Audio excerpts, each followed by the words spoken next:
Morning, Bill. Was that a yawn? Daylight savings?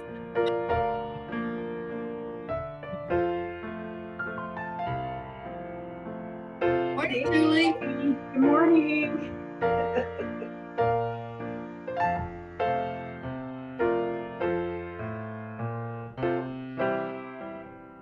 Morning, Dell. Hi, Hal.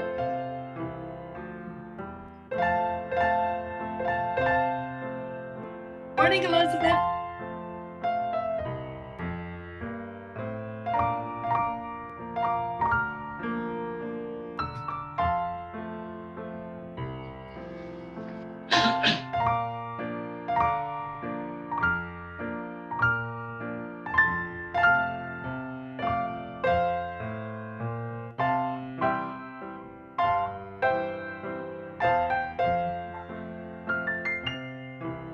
Hi, Catherine. Morning, Gail.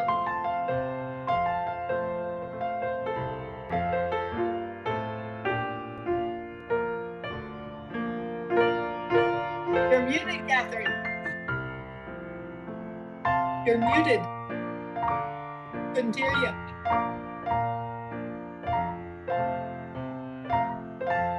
James, you have a gray bar, never mind, gray bars on the top of the slides there.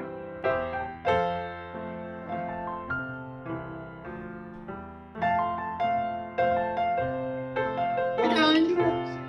There I am. Well, you'll need to move way seen by Oh, anybody. hi, Marilyn. Hello. Now we hear you. Take a Great. gallery view.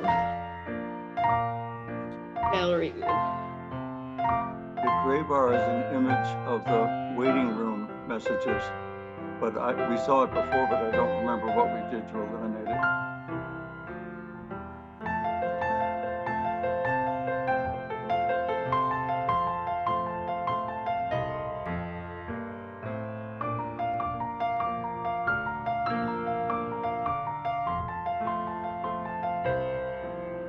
Good to see you all this morning.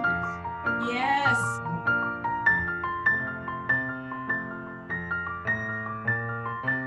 Hi, John and Susan.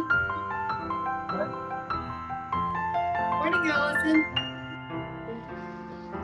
You can't be seen. Well, you don't care. I want Morning, you to see. John. I want to see you. John I want people R. to see that you're here. Hello, everybody. You're always cheerful in the morning, Dell. We had our first social dinner with people last night. They had their Oh, congratulations. fire shots.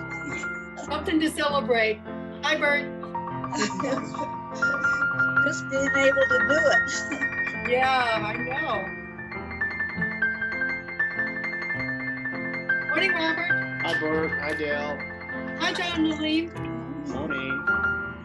Let's see if I can get this. Morning, Ab. Some Brooks. Interesting. Hi, Sharon. Morning, Liza. Good morning, everyone. Morning. Hello, Sharon. Hi, Tim. No. We have to do that to identify the team. Morning, Graham. Hi, Piper. Hi, Owen. Got a haircut.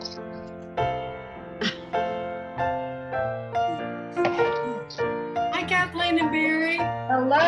Oh. How's the California weather? Well, it's nice. It's warmer than there, but it's still a little on the cool side. That's right, they're in California. Good morning. Good morning, the Pastor family. Hi, Benji. The reflection or the brightness there makes it Hi. hard to see. Hey, Robert. Morning, Graham. Oh, good morning. Good morning, Sheriff. Yeah. Hello, Graham. Nice to see you all. Yeah. Good morning. Oh, the whole Sykes family. Good morning. Good morning, Hey, Cheryl. Kathy, Barry. Night, Sharon. Reverend Polly. Turner. And Anna. Morning, Ron. Good to see you. And the Hi, Werner. very open. Good morning. Robert and Susie. Elizabeth. Crawford. Forrester Deluxe. Deb Webb. Great man, so. And Bill and Yes. Elizabeth. Bill left your helmet. Who just did that cartwheel? And Liza. Good morning. Girl, Steve. No, he wants to fill it out. Where's he gonna go? Morning, John, Tim. Yep. Hi, Judy H. Right. Harold. Hey, everybody. Allison. Morning, Jan. Susan. Hi, Suzanne. One of the ends. Yeah. Mary.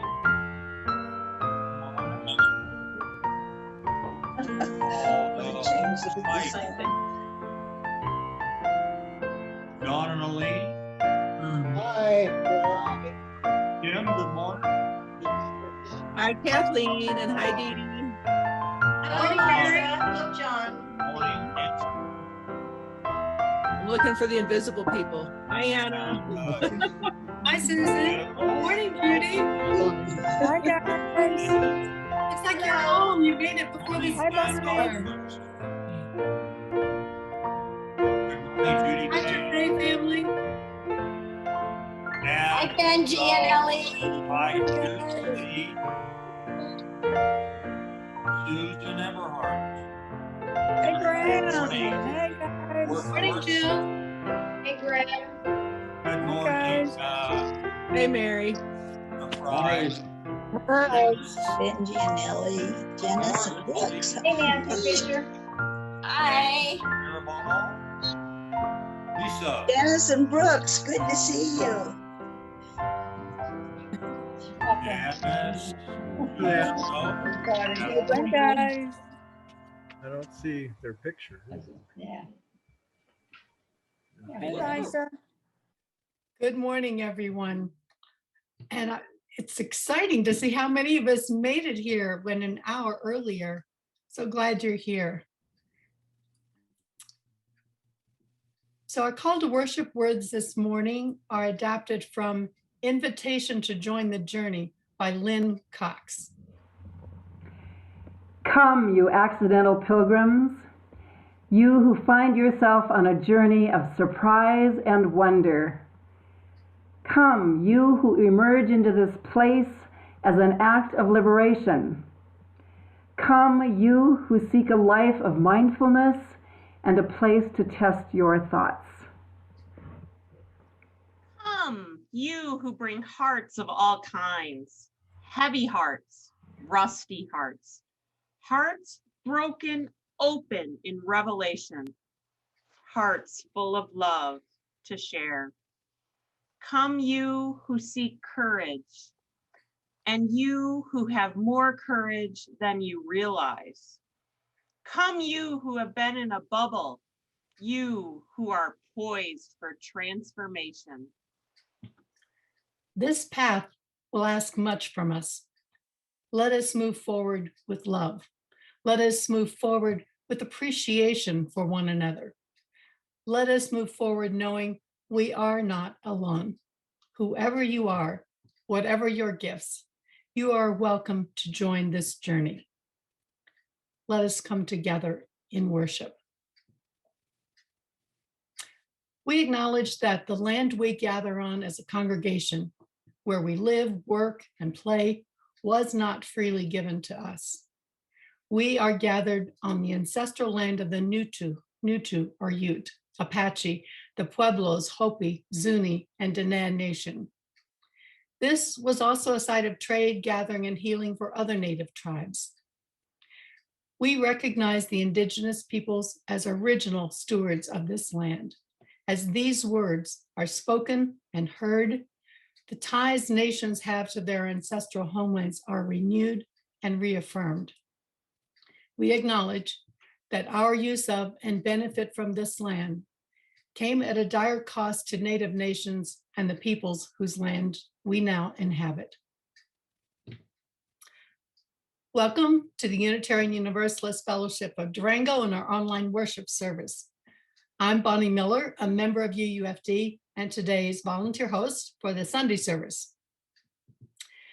Reverend Margaret Weiss says, "The church is not a place, it is a people.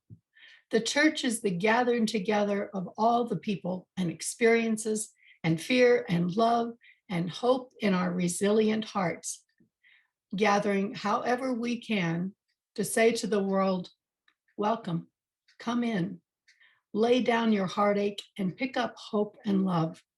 For the church is us, each and every one of us, together a beacon of hope to this world that so sorely needs it." So we are here for each other, even in this virtual space, and our arms are open to all who care to join our journey in search of truth and meaning. You are welcome in a Unitarian Universalist church, no matter your racial identity, class, sexual orientation, gender identity, or theology. We are people of all ages, people of many backgrounds, beliefs, and perspectives. We share a common commitment to encourage and challenge one another to spiritual growth. Joining me in leading today's worship service are Cheryl Guy as worship associate, James Mirabal assisted by Dennis McClure providing tech support, Shannon Beaver, our greeter, choir director Elizabeth Crawford, classical pianist Marilyn Garst, and guest soloist Taylor Smith. And we are pleased to welcome to our pulpit our guest minister, Reverend Denise Cawley. Reverend Denise is a UU minister who serves the Unitarian Universalist Community Church of Washington County, Hillsboro, Oregon. She is also a renowned fiber artist, in addition to being a pivotal player in diversity, inclusion, marriage equality, and voting rights for 3 decades. She and her creative son, Aiden, and their fluffy dogs live in Milwaukee, Wisconsin. And then finally, as part of our pledge campaign, we will hear today from member Mary Oken about why she chooses to give. And next Sunday, remember, we'll hear one more testimonial, and then that afternoon between 1 and 3, we'll have our Dazzle drive-through. So come join us. There's some fun waiting for you. We have one special request to everybody. So next Sunday, the UU congregation in Las Cruces, New Mexico is going to be joining us for our worship service. And as a fun way to help connect us, there's a little slideshow that's going to be put together of pictures of our congregations. So if you can, sometime this week, would you send a photo of yourself during the pandemic? I'll leave that to your imagination, what kind of picture you might want to do. And send it to Reverend Katie. Her email address is minister@durangouu.org, and you can see that in the chat line.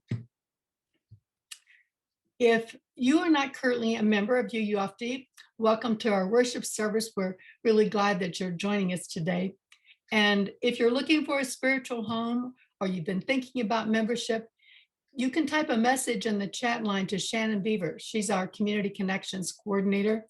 And if you sign our digital guest book, which you'll see in the chat line, we'll put you on our list to receive our weekly announcements and our monthly newsletter. And now let's light our chalice, the symbol of our faith. As our friends Robert and Susie Bowe light our chalice this morning, you are invited to speak the words of the affirmation, our congregational covenant. To allow you to acknowledge the peace of these sacred words, please keep yourselves muted. And the words are also printed in the chat line. Join with me. Love is the doctrine of this church. The quest for truth is its sacrament, and service is its prayer. To dwell together in peace, to seek knowledge in freedom, to serve human need. For these high purposes do we unite in worship. And now's the time where you don't need to be quiet. We're going to invite you, if you'd like, to unmute your mic. And if you haven't had a chance to say hello and greet your neighbors and friends this morning, please do so now. Hi, everybody. Hey, everybody. Hi, Cheryl and Stephen. Morning. Morning, everybody. Hi. Smiling. Hi, everybody. Hello, everyone. Nice to meet you. Hi, sweet. Hi. Morning.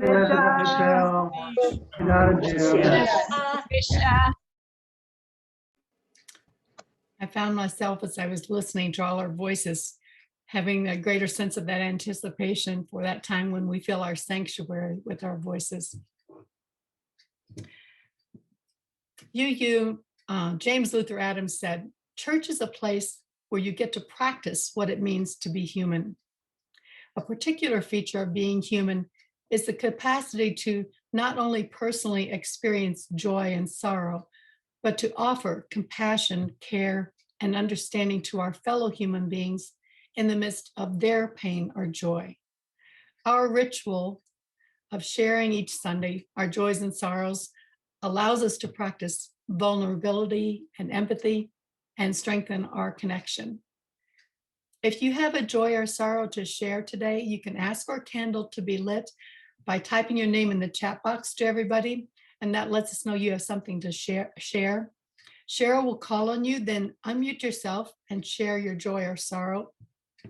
And then we'd ask that during this time, you hold off on other chats so that it's easier for Cheryl to screen through and see who it is that would like to speak. And if you aren't on the speaker view on your device right now, you might want to switch it using those three little dots up in the corner so you can easily see who is sharing.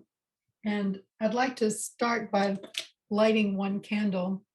We've been doing this each Sunday as a way of continuing to remember the losses that we felt from all those who have died as a result of the virus.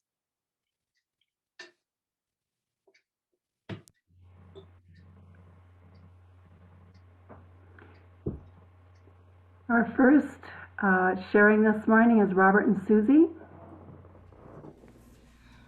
We do want to say that we did lose Mandy this week, our four-legged friend, and we didn't realize it was going to be this fast, but so I just wanted to kind of let everybody know that we did lose her this week, down to one dog. We light this candle.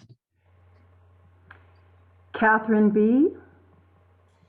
Yes, I have two joys. I received the vaccine. I had a really tough time with the vaccine. I had a really tough time with it, but got through it. And psychologically, it's making a lot of difference to me. The second is I'm really grateful this week for the understanding about the world I live in, specifically the U.S. society that I live in, from a wonderful book focused on the work of the economist Keynes, Maynard Keynes, called The Price of Peace. And it explains a great deal about how this society was set up and works in the things that happened in the 40s that made it the way it is right now. It's both disturbing and very enlightening, and it is a great joy. Thank you. And so we light this candle. Kathleen A.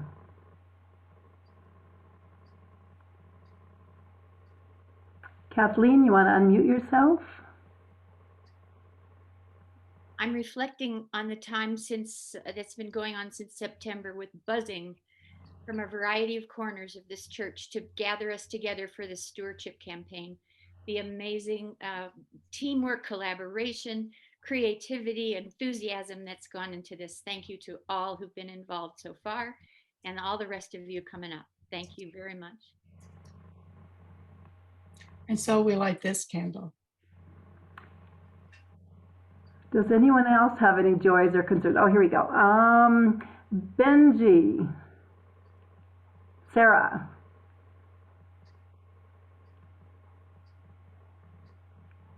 Sarah G, want to unmute yourself? I'm using Benji's computer, so I'm struggling a little bit. Yeah, it's a PC and she doesn't really know how to use it. That's true. So I just wanted to light a candle of joy and hope. Last year about this time, you may recall that we shared our grief about our Ken's son, my stepson, Alex, who had a spinal cord injury. And just, 365 days later, just want to share that he's doing well. And he's still in Boston, applied for graduate school, took the GMAT, learning how to function in his new body. But he sent us all a great video showing him getting from ground to chair. And the strength he's shown in this last year has been incredible. So we're really proud of him, and we're thankful for all the support that we received from you guys, and just wanted to update you to let you know he's learning to thrive in his new body. Thank you. And we light this candle. Lori M. Good morning. I would like to ask everybody to please continue to hold the people of Myanmar in your thoughts and prayers as they struggle with their daily lives and the injustices going on in that country. Thank you. And so we light this candle. Liza. Just lighting a candle of concern for Peter, and thanks for those of you who brought us some wood. Ironically, we can't burn fires right now. We need to clean our chimney. Also, candle of concern for finding a rental for our Cuban asylee family. So hoping that if anyone knows of a possible rental in the county, that you will let me know. Thank you so much. And we light this candle.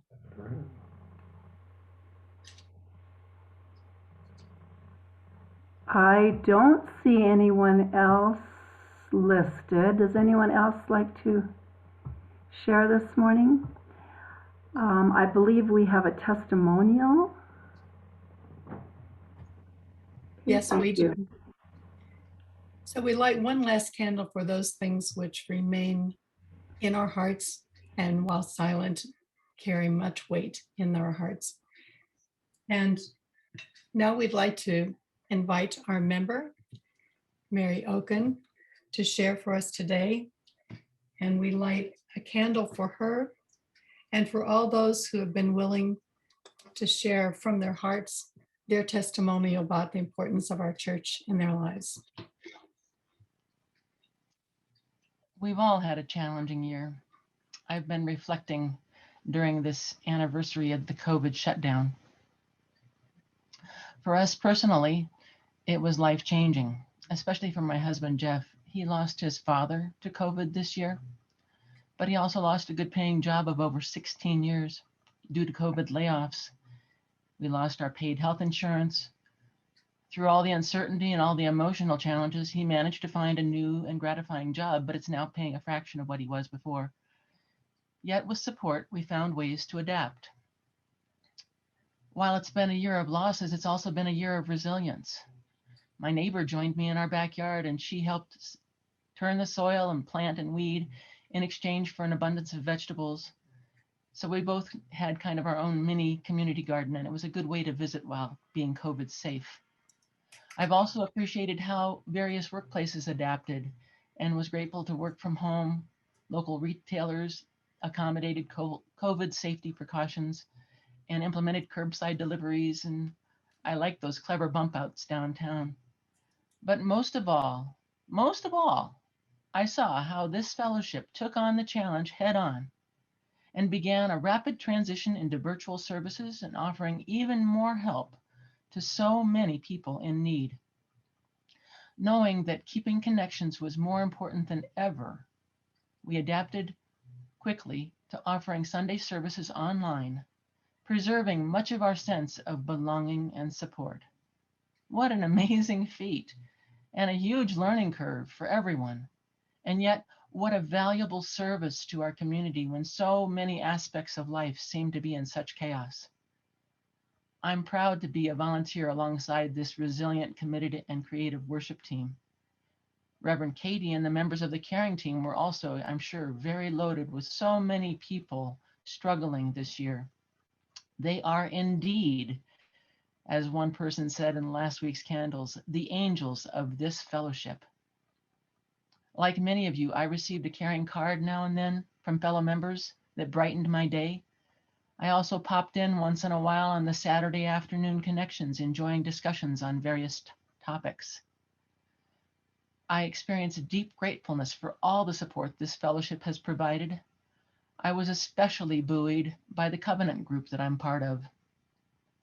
UUFD members cluster in small groups to meet monthly, currently over Zoom, to hold meaningful, heartful conversations about what it means to be human in this changing world. Our covenant group has built a level of trust and heartfelt sharing that has been a provided balm to these funky days. With all the unprecedented challenges we've faced this year, this fellowship has shown incredible resilience, fortitude, and courage, and the results have been astounding. Share the Plate has helped so many local organizations offer even more support to people in our community, and the food drive for the Dene people was absolutely amazing. And at the core of it all, the messages presented on Sunday are always an inspiration, bringing comforting words and thoughtful consideration to our days. I'm so very grateful to have had this grounding support that UUFD has provided me this year, helping me and so many others keep solid footing during a very rocky year. This year, like no other, UUFD's community of caring, spirituality, and service has deeply inspired me. And so, even though our combined income has dropped significantly, I want to support the good that happens here even more. And I commit to increasing our donation to the fellowship by 8% this year. This fellowship has helped me endure one of the most challenging years of my life, and I feel it's important that such a place can continue to serve our community. Like the flame in our burning chalice, it takes fuel to keep a flame burning brightly. Won't you join me in expanding your contribution and the pledge to give just as much as you're able, maybe even stretch it a bit? This place does so much good for so many people. Together we endure. Together we give wholeheartedly.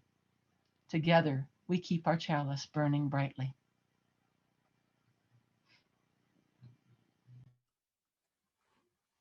Thank you. I want to tell you how happy I am to be here with you.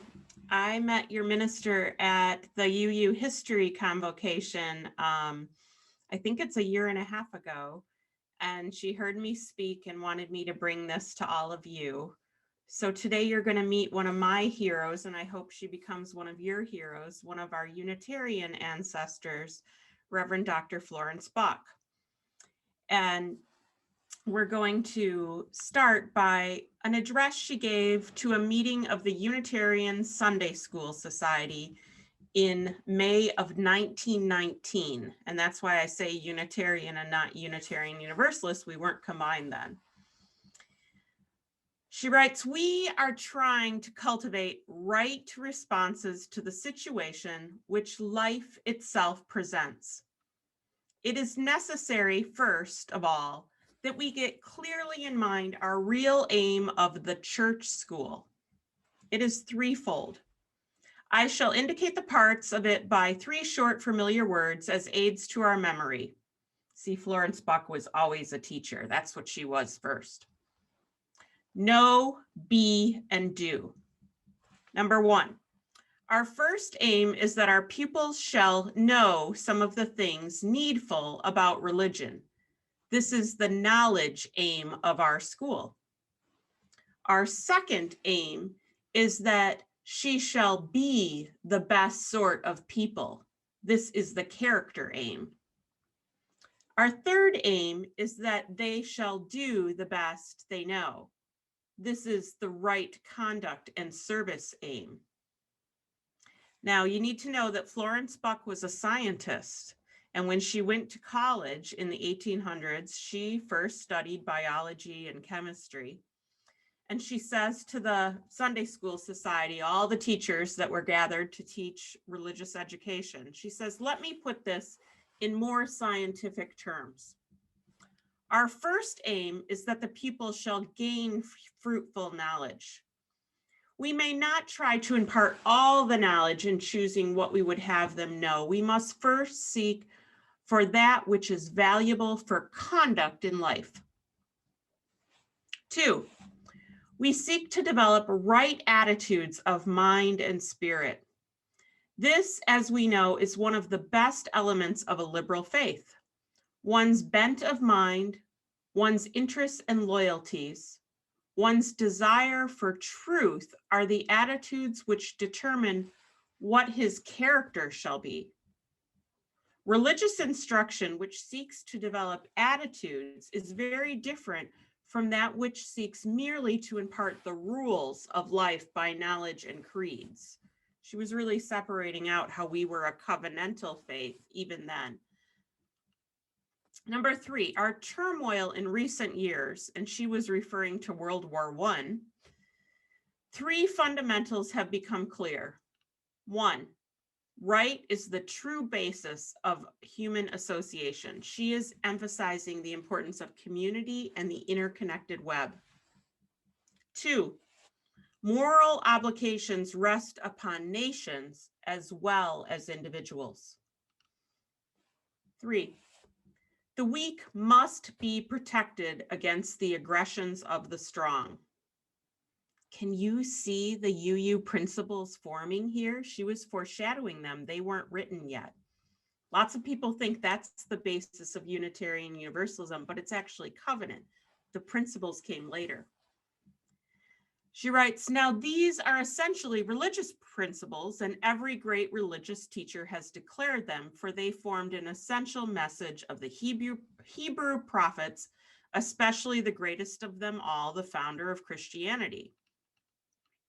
These principles apply both to governments and associated groups within governments. That's the whole of life. They are religion in action, the core of democracy. You'll hear more about her later.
Now today I'm going to tell you a story about my friend Florence Buck. This is a picture of her, and I'm going to tell all of you, especially the children, about her horse. Now, Florence grew up in a place called Kalamazoo, Michigan, and that's way east from where you all live. But the funny thing is back then that was considered the Wild West. And there was a lot of desire to have more Unitarians serving in churches out west. But the gentlemen who had been serving out east didn't want to travel out there. They thought it would be too uncomfortable. And so they started to recruit women to be ministers. And in fact, our Unitarian and Universalist ministers were some of the very first women ministers in the country. One of the places my friend Florence served the longest was a place called Kenosha, Wisconsin. And it's a place on one of the Great Lakes, Lake Michigan. And you can kind of see what the landscape looks like there. And at the time, Florence moved there about in 1901. And the way she got around town was usually by streetcars. But one of the reasons they wanted women to be ministers is that a lot of the gentlemen who had served as ministers didn't want to go visit people in their homes or do what we now call pastoral care. They didn't want to hold the hands of a person who was dying. They really saw their work as very academic, and they did a lot of research, and they often said that their work was to be in their study, writing their sermons, and they also did a weekly lecture. And that was their main function as Unitarian and Universalist ministers. So the women who were recruited really did a combination of teaching, directing the choir, being pastoral care leaders, as well as service leaders. And so when Florence came to this place, you know, that has this beautiful landscape, they had these streetcars, but it didn't reach all the people that she wanted to serve. And the fun thing is that if you're ever in Kenosha, they have remodeled the streetcars and made replicas, and you can go ride them today. These are the current ones modeled after the ones from the time she was there. Now, Florence was a scientist, I mentioned first, and she was a science teacher, and she loved to go bird watching. And birds, you know, studying nature was a big part of what she did. In fact, not only had she been a teacher, she had gotten not just a bachelor's degree, but a master's degree in the late 1800s. And that was very unusual for anyone to have that much education, especially a woman. And so that was a pretty exciting part of her life. And she continued that when she was a minister. And here she is out on the shores of Lake Michigan with her friends, Marilyn Murdoch, who was another Unitarian minister, and then Mrs. Thayers, and sometimes they would go birding with Mr. and Mrs. Simmons of Simmons Mattress. You may have heard of the Simmons mattresses. And they were all friends, and they would go birding. And Mr. Simmons used to write in his journal about what a red letter day they had out birding together. And you can see here's the picture on the left is the one from probably about 1901, and the one on the right is about 120 years later from the same area. Now this is a drawing I did of Florence, trying to imagine what she would have looked like when she was a little bit younger. And this is her friend, Marian Murdoch, and they were ministers together, and they lived together ever since they met in Kalamazoo, and occasionally they got to serve together. But can you see this landscape? How would you get around? You couldn't take a streetcar there. And so Florence really thought it was important not just to serve the people in town, but to serve the people in the whole area. And she also was really famous for giving a lot of lectures about why it was important for all people of all races to be educated, as well as all women to be educated and all women to be able to vote. So she got a horse, and her horse's name was Ned. and Ned was her partner in ministry. And a lot of times the people on the board of trustees where Florence served were amazed by how many children and teenagers and even very young adults came to her church school. In fact, it was far bigger the number of youth than it was the number of adults that came. And Florence really thought it was important that you could go anywhere if you had a good education. And she didn't think it mattered what color your skin was or where your grandparents came from or what language they spoke. She thought everyone needed education and she had a message to send. And so that message needed to be taken out into the world of the people. And so Ned helped her. Now, the other thing Florence was famous for was writing lots of plays and doing pageants, and she loved to use pictures in her teaching.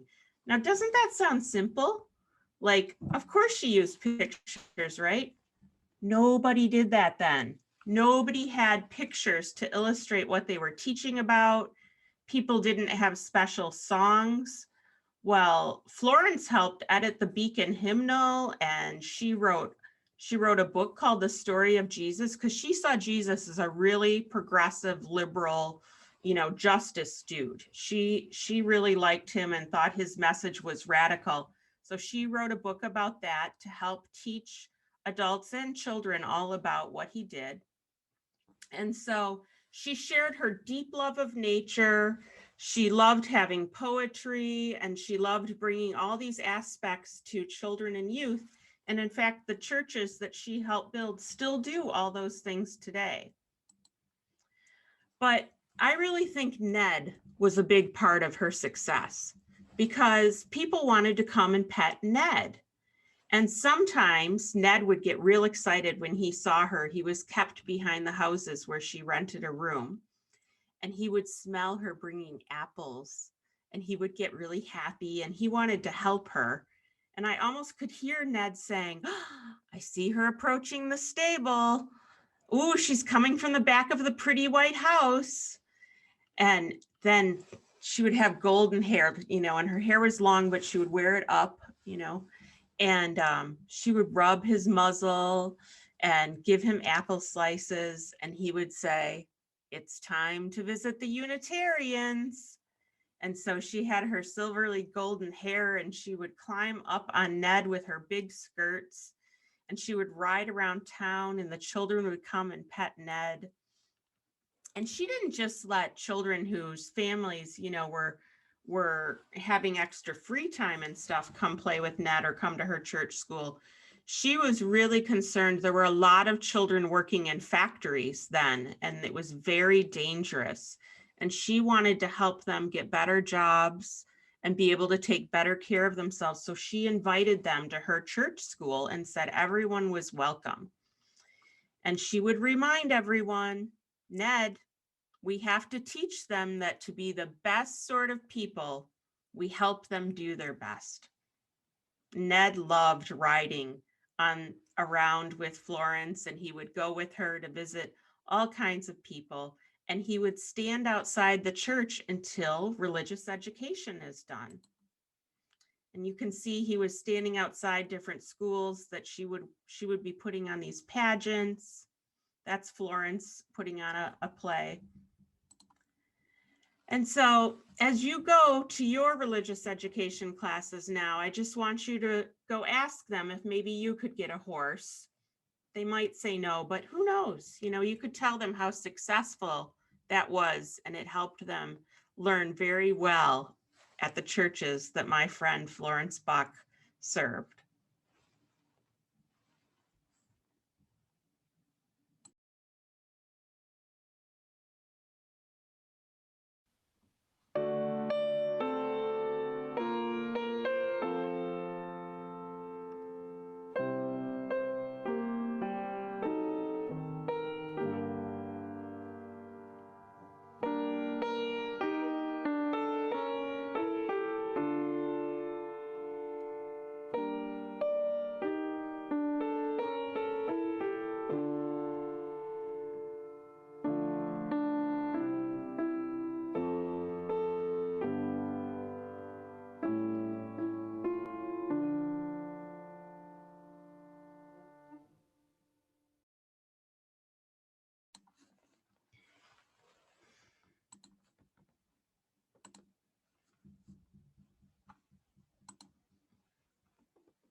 Okay, I put this in the same presentation, so I'm going to fly through those first slides real quick as you learn about Florence.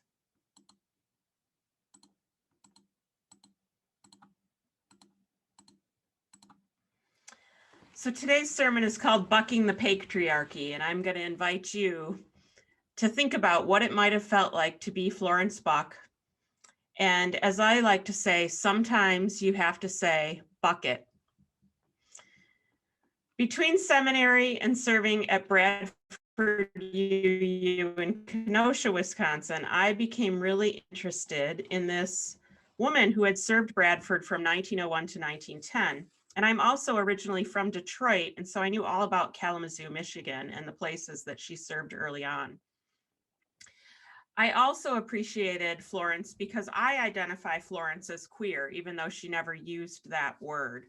And that wouldn't have been a common word for a woman, especially, to use back then. I've heard that she said she had what was called a Boston marriage, but I haven't found evidence of that. But this figure that was a previous minister of the church became someone I was interested in. And then she became my friend, and maybe she'll become yours today. So in my research, I discovered that Florence Buck addressed lots of anti-racist ideas when people barely acknowledged the topic, especially amongst the suffragettes.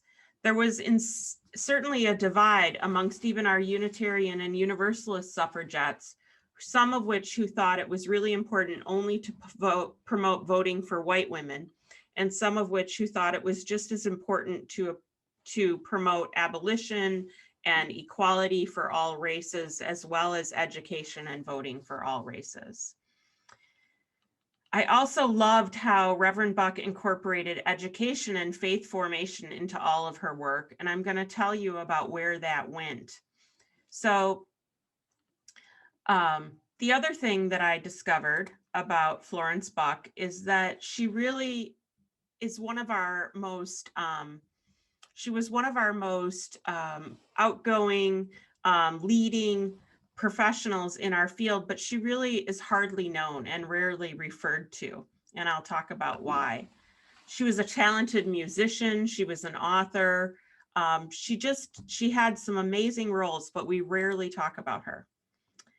Now, she was raised as a Methodist, and then she decided that maybe the Methodist way wasn't all suited for her, but she was well into her 30s before she went and tried out the Unitarian Church in Kalamazoo, Michigan, where Marian Murdoch was preaching with Carolyn Bartlett.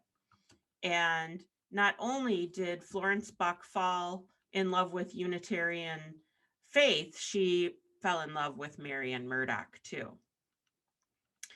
And I evidenced that by letters that she wrote back and forth, and letters that Marian Murdoch wrote.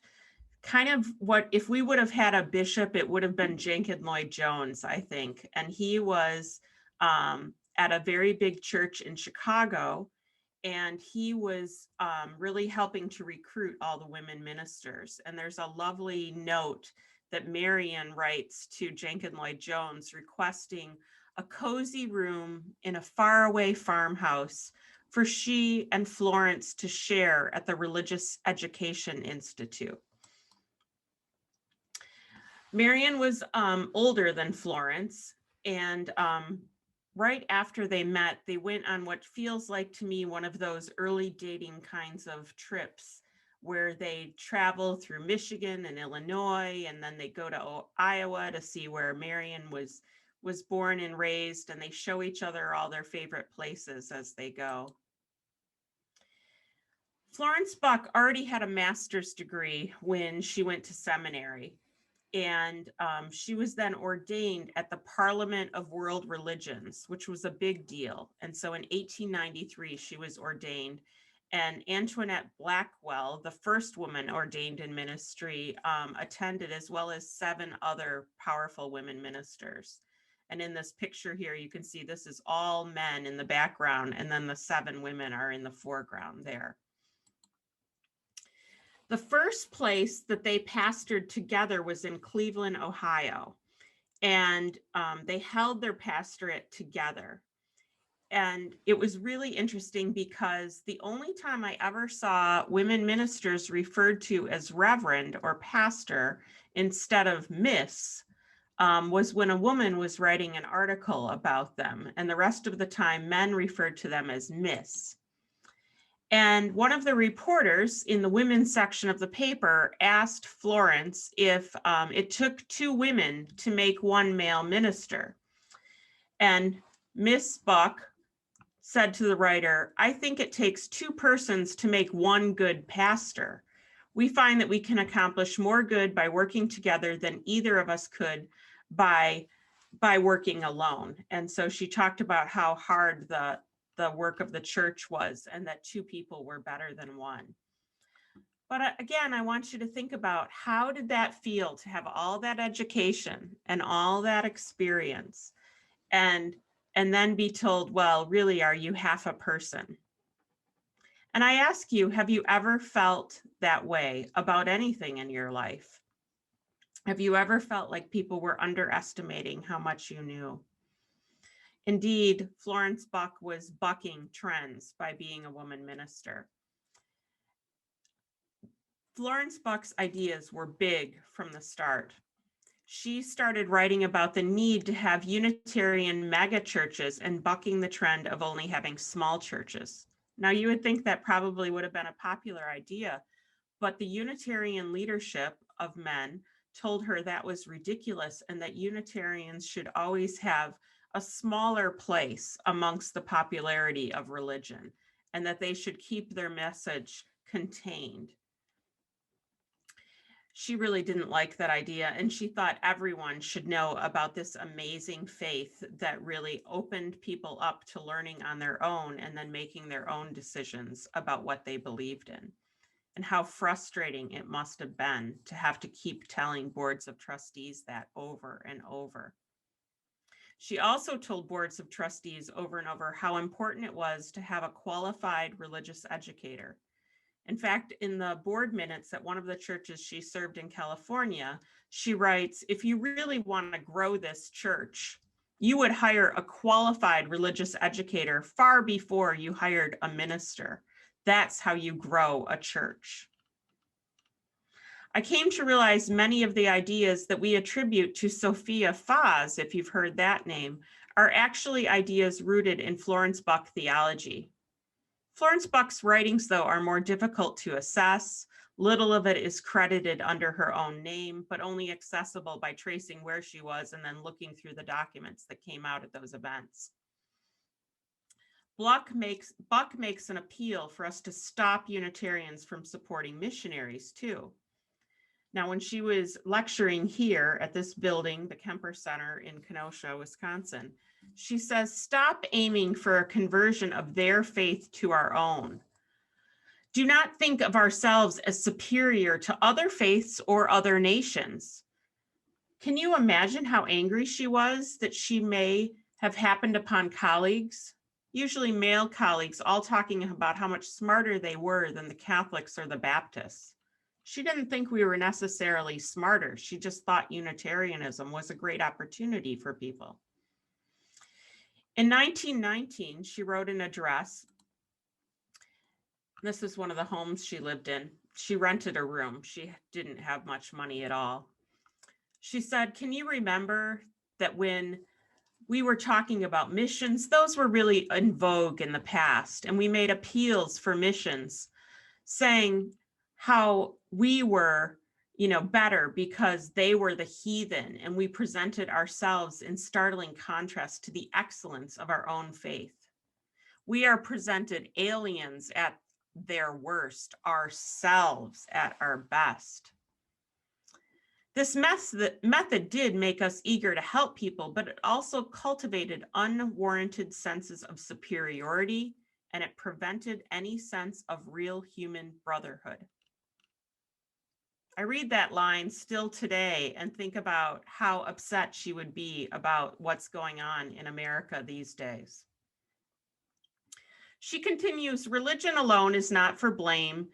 in all of this. Also, songs, stories, articles, and our common speech and life tended and still tend to cultivate in us the attitude of the Pharisee who thanks God he is not as other men.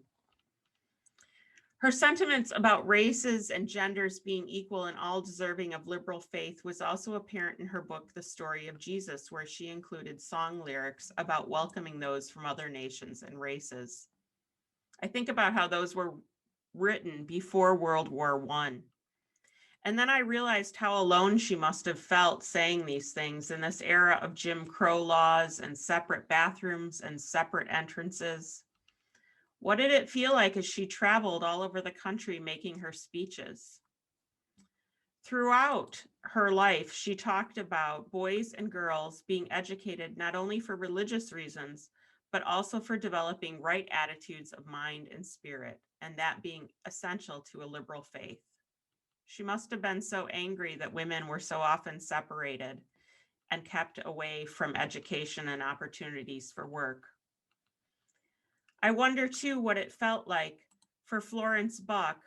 Here's another one of the homes she lived in on Library Square in Kenosha. And here she is out birding. She's the figure sitting down in the middle there.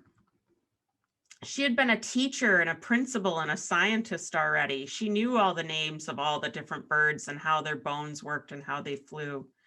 She had her master's degree and had done postgraduate work all before entering seminary and ministry. In fact, she was so versed in Greek and Latin, she tutored Baptist and Methodist seminary students before she ever even heard of Unitarianism. She had more advanced degree work than most of her colleagues, more than Marian, more than Jenkin Lloyd Jones, and more than the then American Unitarian Association president, the AUA, the predecessor to the UUA, President and Reverend Samuel Eliot. By the time Buck was hired to be the Associate Secretary of the AUA for Education, she had numerous degrees, and she had already done postgraduate work at the seminary at Oxford after studying at Meadville Lombard Seminary. Buck was able to continue her ministry of education for all, but had to let some of her suffrage lectures take a back seat because her male colleagues really criticized that and told her she wouldn't get very far in ministry if she continued to make that the focus.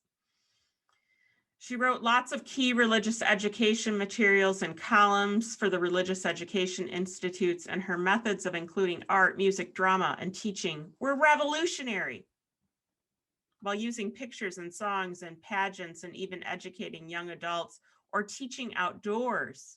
Probably didn't seem like a big deal to us now, but they were brand new.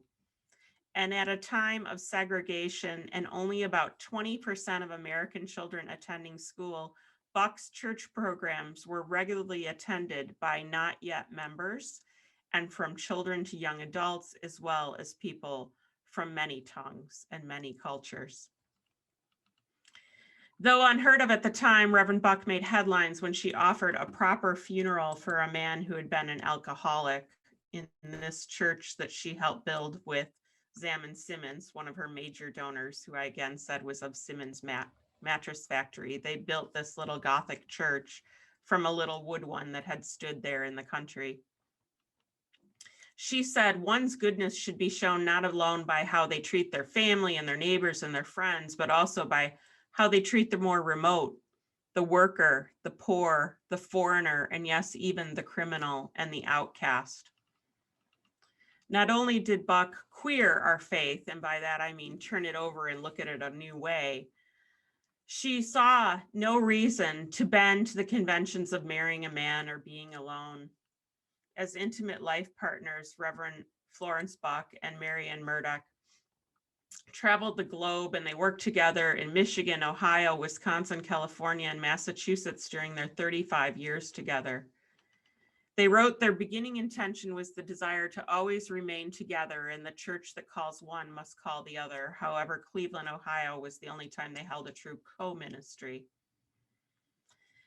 And then you can see Florence wrote very, very lovely letters. And I always think of Marian as the one who would have hit reply all to things and was very dramatic and had a lot of color in her language, but Florence wrote letters saying how important it was to really honor people who were heroes from different walks of life. And that's what this letter is behind me right now. And I wonder, Florence, what it felt like. You know, were you hurt and were you alone, Florence? Did you feel like you were the only one speaking up for these justice activities? I wonder what that felt like back then. I wonder what it felt like to be one of the only women who had helped to build a whole new church and guide that process of building back in 1905 to 1908. I wonder what it felt like to be advocating for education and fun in church at a time when it was often thought of as very serious. To be an author of a book, to have edited the hymnals, to be the first honorary doctorate from Meadville Seminary given to a woman. What did that feel like? She had so many firsts. It's a huge list. And sadly, Florence Buck died at age 65 of typhoid fever, which was pretty unusual to die of in that time. When I went through her seminary papers, I found a small card in her ministry file that's held at Harvard. And a Reverend Samuel Weems wrote this little note. And Samuel Weems was a historian and a minister at 5 Black Baptist churches in Boston. And he wrote to the AUA after Florence Buck died. And he let them know that they were naming one of their chapels after Florence Buck for all the time she spent in his churches teaching children in Black neighborhoods in Boston. So she was the associate secretary of the AUA. She was traveling all over and she still took time to go teach Sunday school at these Black Baptist churches.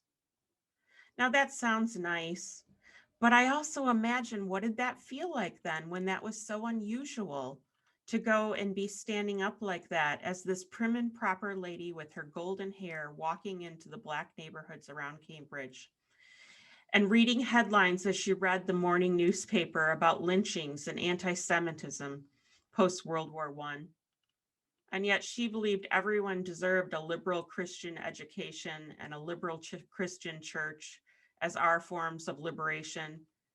And yet board minutes are full of Florence Buck being talked to about people thinking that a man should deliver more sermons, or why isn't she showing up to certain things and doing certain things and joining certain clubs when she was paid a fraction of what the male ministers were paid? How did that feel, Florence?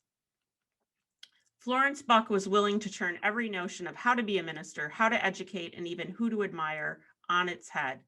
She was queering our faith, turning it over and looking at it a new way over 100 years ago. So if you ever feel lonely for doing this work, think about Florence on your shoulder. You may never get all the credit. You may never live in the fear that Florence Buck did. And yet every day I have to think that she just said, bucket. I invite you to say bucket when you feel alone and doing things that are right conduct and right service and being of right character. Think of her as you inspire others to act out our faith.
There we go. Thank you, Marilyn.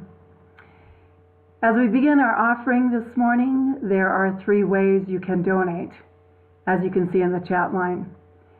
You can always mail a check to the church. On our website, you can click on the donate button, and you can send a text message. Again, those are in the chat line. It is said we love a cheerful giver, yet we'll accept from a grouch as well. May each of us look into not just our wallets or our checkbooks to see how much we have. Let us also look into our hearts and see what is available there. How much love, how much generosity, how much gratitude, how much hope. And let us take our offering from that account.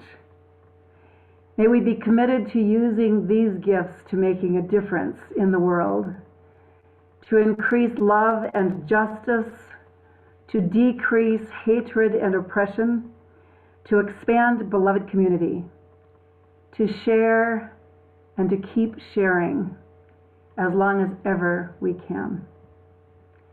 Your gifts are gratefully received.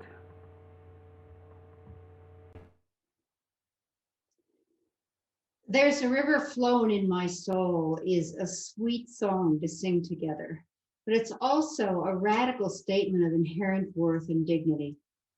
According to our hymnal, it was written by Rose Sanders, now known by the African name Faya Rose Touré. Born in 1945, she's a Harvard-educated civil rights activist and lawyer, and Alabama's first African-American woman judge. Please join Taylor Smith and Marilyn Garst as they lead us in singing, There's a River Flowing in My Soul.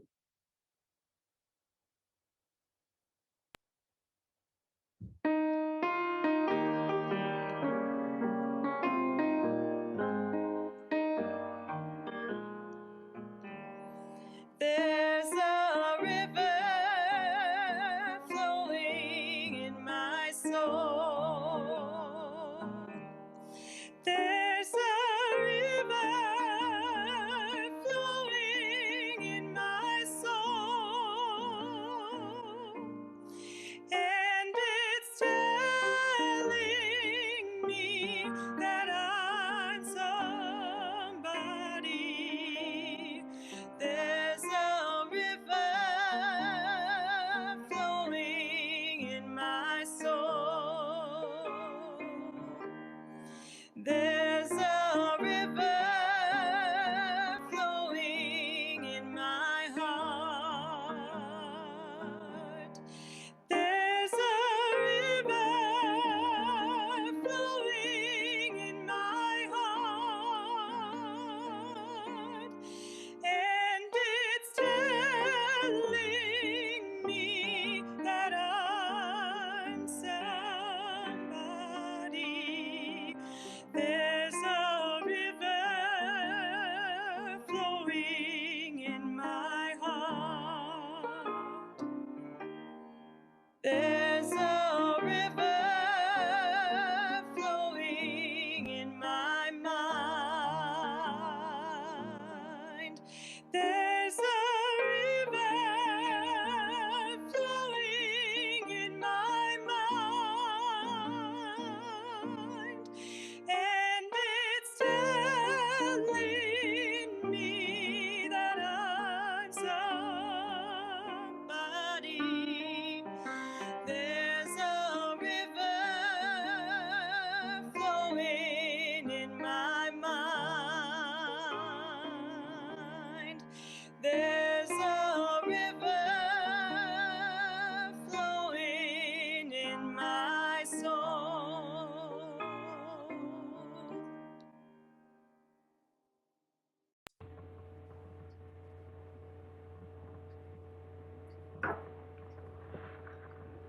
And now as we prepare to close our service, remember that you're invited to join one of our small breakout groups and visit with one another right after our recessional music. And if you haven't yet completed the very short survey that our search team created about what you'd like to see in the new Director of Faith formation, you'll find a link in the chat line. The search team says a big thanks to those who've already completed the survey, and they'd love to hear from everyone what your thoughts are. As we extinguish our chalice, our words of benediction are from Reverend Dr. Florence Buck, adapted by Reverend Denise M. Colley. We extinguish this flame, taking its spark into our whole life. These principles have scarcely begun in the world at large. Even when the democratic aim has reached its highest, it may still be improved and must always be maintained. We carry this light when putting our faith into action. May it be so. Amen. Blessed be.